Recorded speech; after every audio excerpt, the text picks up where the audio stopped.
It's an issue that has ignited violent protests, looting,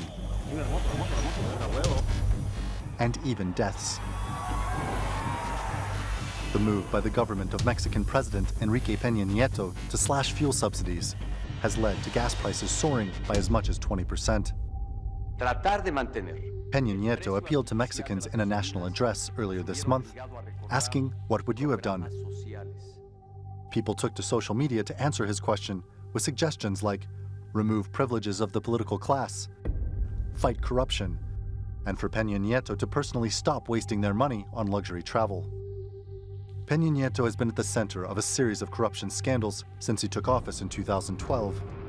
His wife is said to have purchased a $7 million mansion on credit through a company that won favorable contracts from Peña Nieto's government. His finance minister is said to have bought a house from the same contractor. And Peña Nieto was found to be using a rent-free $2 million apartment in Florida, owned by a Mexican businessman. All deny wrongdoing, but that's done little to change public perception. They continue to rob. They continue taking from the country. When we see the salaries of representatives, senators of the government, all that in comparison to what we earn, it's not enough for us. Mexico is facing a difficult moment economically. The fuel subsidy cut was designed to conserve funds and attract investment in the face of rising inflation and a falling currency. After the victory of Donald Trump in the US presidential election, the peso plunged by 12% against the dollar. Many Mexicans fear the fuel subsidy cut is only the beginning, and that the price of other everyday necessities will balloon beyond their reach. It's clear protesters are trying to reassert their grasp on a political class many in Mexico feel is out of touch with their economic reality. Randolph Nogle, The Newsmakers. Well, joining me now from Mexico City is John Ackerman. He's a professor at the Institute for Legal Research at the National Autonomous University of Mexico. He's also the editor-in-chief of the Mexican Law Review and a columnist for Proceso magazine. Thanks so much for joining us, John. First of all, it's difficult to quantify the protests from where I am. I see shocking images. For example, like the truck ramming incident was extraordinary. You're there. How big are these protests? There are pretty serious protests in Mexico all throughout the country since January 1st, in which the gas prices were hiked 20% from one day to the next. There have been pretty much protests every single day. And almost every city, small, medium, or large, has had at least one or two or three protests during this month. Now, these protests have been generally peaceful.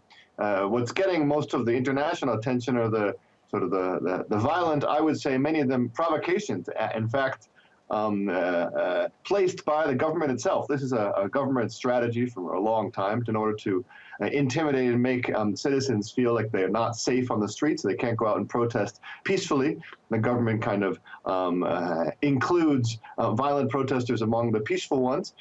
For instance, that truck ramming incident was very likely a government agent trying to justify repression, because immediately after that, the police would then descend directly on the peaceful protesters. So, but there have been, hundreds of thousands of people taking the streets, protesting these gas hikes, and now this mixes with the Trump issue of the wall and the attack of the United States on the United States, on Mexico, sorry.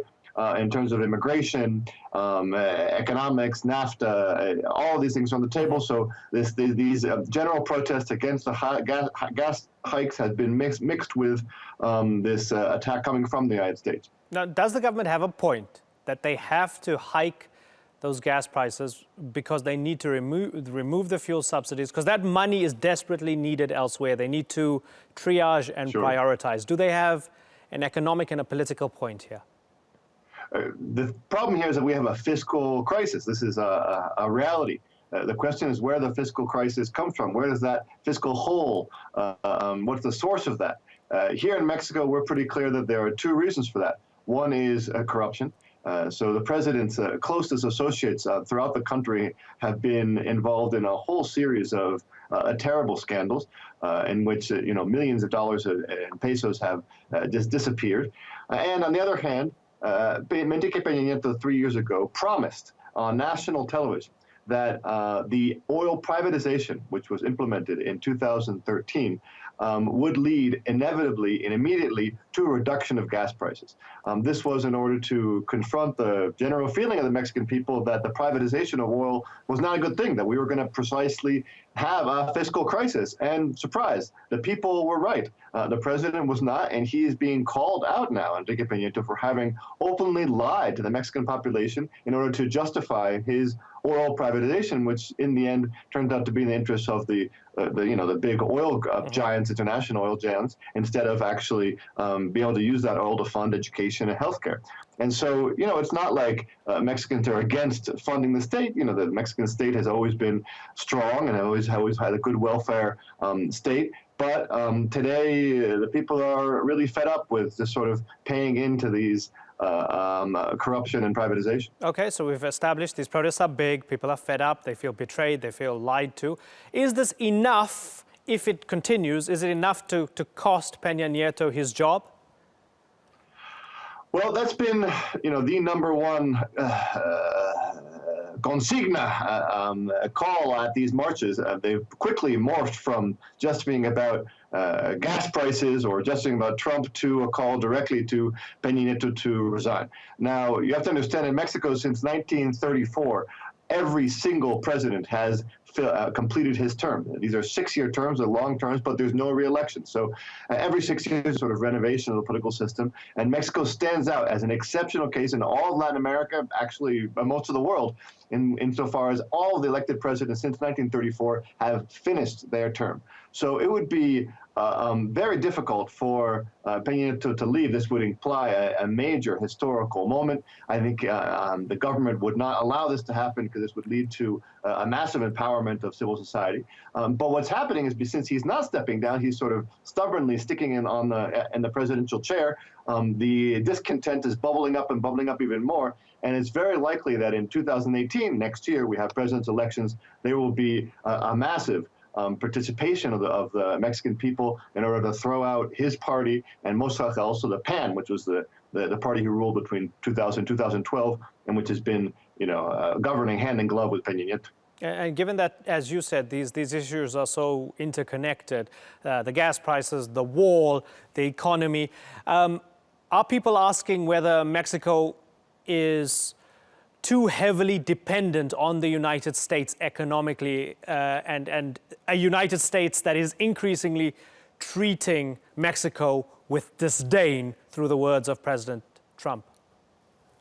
Yes, most definitely. This is a wake-up call for Mexicans. And, Carlos Salinas, our president from 88 to 94, was, the great neoliberal, quote-unquote, modernizer who linked Mexico completely to the United States. He signed NAFTA, and his promise was that by removing Mexico from Latin America and linking it up to the United States and Canada and a great North America, Mexico would very quickly become part of the first world.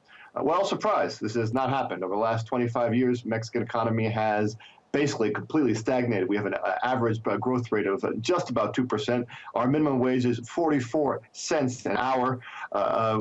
We still have over 50 million, almost 60 million people under the poverty line. So yes, it is time. It is time for Mexico to diversify its economic context, turn south towards Latin America, reincorporate itself in that union, turn towards Asia, Europe, everywhere else. I think it's really time for the United States, for Mexico to stop being so obsessed with being a part of North America and take serious its national sovereignty and ally itself once again with Latin America. John Ackerman, good to get your thoughts. Thanks so much for joining us.